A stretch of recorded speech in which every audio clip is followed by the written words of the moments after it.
Uso de la consonante CH en lengua Hola, maya. ¿cómo están? Hey, Vishanikesh, Malopkin Titulaklesh. Buen día a todos. Bashkawalik, ¿qué cuentas?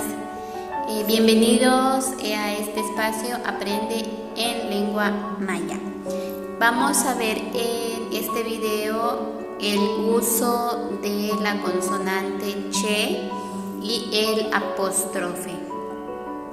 Esta consonante se puede escribir al principio, en medio y al final también, ¿okay? Y tenemos unos ejemplos de cómo podemos utilizar la consonante che en las palabras. Bueno, al inicio tenemos algunos ejemplos, si pueden alcanzar a ver. Puede ser la palabra chich. ¿Escuchan? Chich. Se hace un sonido con los dientes igual. Chich. Y con la lengua. ¿Ok? Significa pájaro.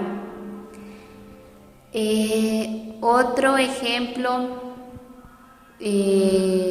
pero usando la palabra como en medio o al interior de la palabra, sería ichak.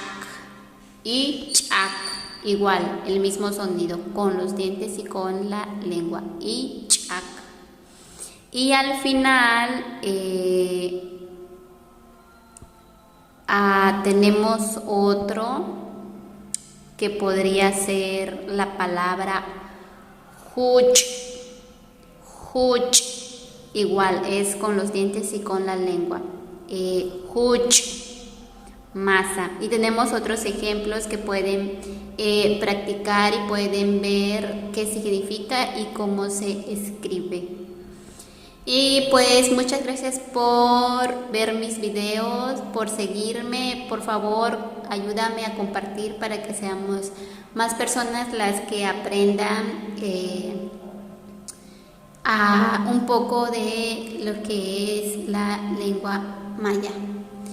Nos vemos prontito en el siguiente video. Adiós.